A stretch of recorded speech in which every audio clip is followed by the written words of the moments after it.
What's up, guys? I'm Chad Barnes, and welcome to the channel. Here, it's all about real car talk, from simple fixes to smart driving tips and keeping your ride in top shape. If that sounds good to you, go ahead and give the video a thumbs up. Hit that subscribe button and make sure you watch all the way through. There's a lot of good stuff coming. Let's get to it. Hyundai Future Mobility Exhibition was opened online at Hyundai Motor Studio on Novi Arbat in Moscow.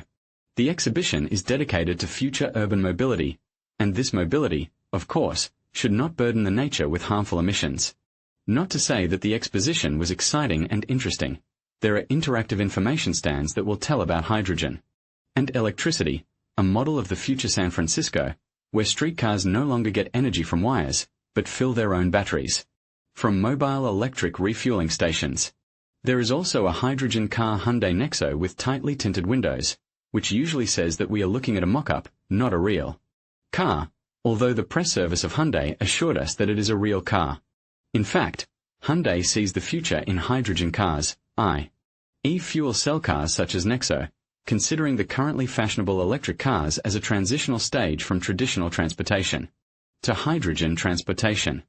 Meanwhile, electric cars are still on the agenda of Hyundai's Russian office, at least, Alexei Kalitsev, managing director of Hyundai Motor CIS, said that fuel cell models have no prospects in Russia in the near future, but electric cars and hybrids of the Ioniq line will appear in our country next year.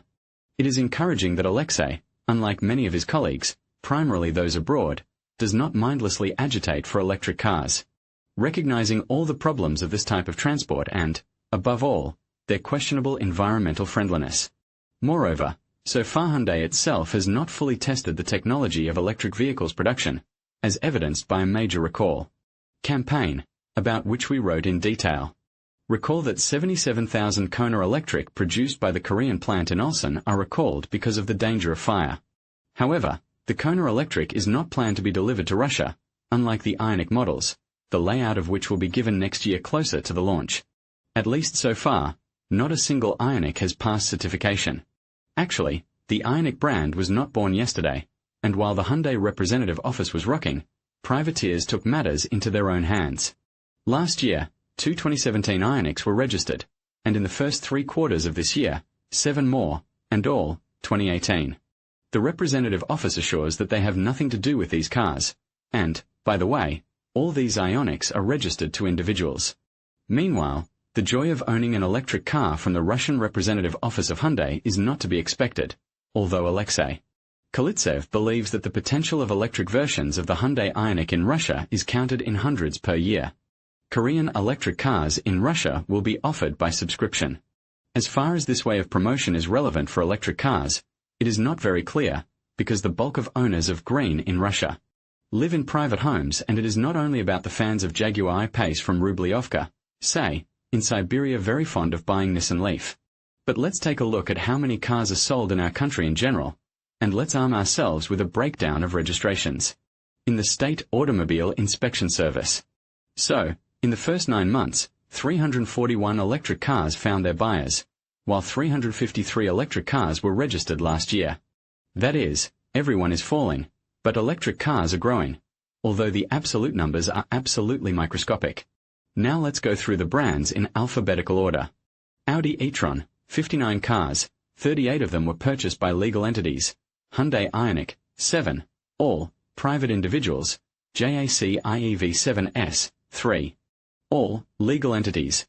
Jaguar I-Pace, 57, 22, legal entities. Nissan Leaf, 105, all, private individuals. Peugeot ION, 3, all, legal entities. Renault Twizy, 3, all, legal entities. Tesla Model 3, 53, 1, legal entity. Tesla Model X, 42, 4, legal entities. Tesla Model S, 9, all, individuals. Probably, if in the absence of official deliveries, private individuals are showing a point interest in the brand Ioniq, which is completely unknown in our country, it is obvious that with the help of subscriptions it is really possible to get several hundred people a year hooked on electric Hyundai Ioniq. Thus, Hyundai can take at least half of the electric car market in Russia. In conclusion, Hyundai's innovative strategy to dominate the electric car market in Russia without directly selling vehicles, showcases the company's adaptability and forward-thinking approach. By focusing on partnerships, infrastructure development, and leveraging technology, Hyundai is positioning itself to capture a significant share of this emerging market. As the demand for electric vehicles continues to grow, their unique model could serve as a blueprint for success in other regions as well. The future of mobility in Russia is set to be transformed, and Hyundai is leading the charge.